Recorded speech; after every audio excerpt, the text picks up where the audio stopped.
मौसम विभाग की तरफ से पहले ही कह दिया गया था कि 15 तारीख के आसपास सर्दी जो है वो और ज्यादा बढ़ेगी, ठिठुरन और ज्यादा देखने को मिलेगी। लेकिन अब पहाड़ों पर बर्फबारी और अब तो बारिश का भी अनुमान जताया जा रहा है। जरा दर्शकों को बताइए क्या क्या बड़ी बातें हैं।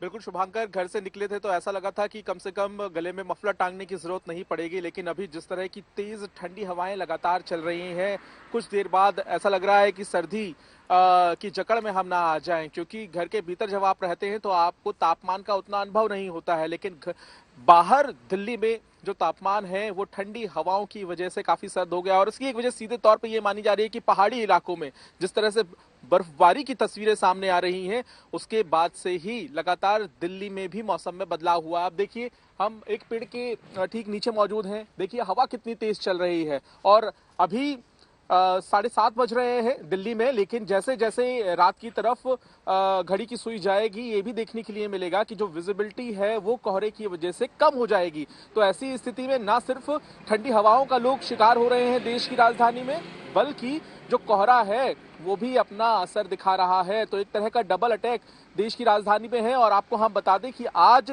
जो आंकड़े हम देख पा रहे हैं, पालम में 500 मीटर के आसपास विजिबिलिटी दर्ज की गई थी कोहरे की वजह से। और सबसे बड़ी बात यह भी है कि इस दौरान भी जो ठंडी हवाएं थी वो अपना काम कर रही थी। तो ऐसी स्थिति में लोगों का आने वाले दिनों का जो सफर है दिल्ली के भीतर वो आसान नहीं रहने वाला है, क्योंकि कहीं ना कहीं तापमान में अभी और गिरावट हो सकती है। अब दूसरी वजह क्या है कि जब आसमान पर बादल छाएंगे थोड़ी बहुत ह्यूमिडिटी हो सकती है, क्योंकि ये मौसम का नियम है। लेकिन जिस तरीके से दिल्ली के अलग अलग इलाकों में बारिश होती है और बारिश होने के बाद ठंड जब अपना असर दिखाना शुरू करती है शुभांकर, तो दिल्ली में जबरदस्त ठंड का प्रकोप देखने के लिए मिलता है। ठीक है, हमारे साथ एक जयपुर से भी सहयोगी जुड़ गए, उनके पास चलते हैं। आपने भी वहां से निकलते वक्त मफलर वफलर लिया था या ठंड का शिकार आप भी हो रहे हैं?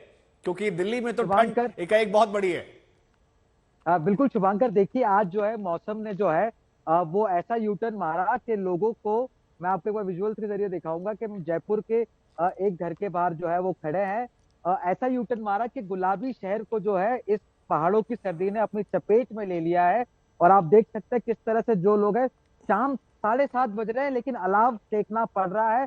कल तक जहां जैकेट उतर चुके थे जयपुर के अंदर, अगर हम बात करें राजस्थान के अन्य हिस्सों में, वहां आज दोबारा लोगों को अलाव से हाथ सेकना पड़ रहा है। सीकर की बात करें, माउंट आबू की बात करें, तो इस समय कश्मीर से भी ज्यादा ठंडी अगर कहीं पड़ रही है तो राजस्थान के इन दो जिलों के अंदर है। सीकर के अंदर जहां -3.5 डिग्री सेल्सियस टेम्परेचर रहा और जहां माउंट आबू के अंदर तकरीबन -4 डिग्री टेम्परेचर सेल्सियस रहा। तो दोबारा इन सर्द हवाओं ने जो पहाड़ से जो हवा गुजरते हुए मरु प्रदेश के अंदर आई है, सभी को ठंड में जकड़ा। हमें याद है मकर संक्रांति में जहां जयपुर में बड़े धूमधाम से मनाया जाता था, सुबह 6 बजे से ही जो है लोग छतों पर होते थे। आज तकरीबन 9 बजे आए हैं लोग। तो मौसम में इतना सडनली यू टर्न मारा है। टेम्परेचर 10 से 12 डिग्री सेल्सियस गिरा है जयपुर के अंदर। कल इस समय टेम्परेचर जहां 22 डिग्री सेल्सियस था, अभी फिलहाल 9 से 10 डिग्री के बीच में है शुभांकर। नहीं, आपको सुनकर तो मुझे वो व्हाट्सएप वाला जोक याद आ गया जिसमें किसी ने लिखा था कि फ्रिज के अंदर ज्यादा गर्माहट महसूस होगी जहां 3-4 डिग्री तापमान है, क्योंकि बाहर माइनस में चल रहा है पारा और वहां ज्यादा ठंडी है।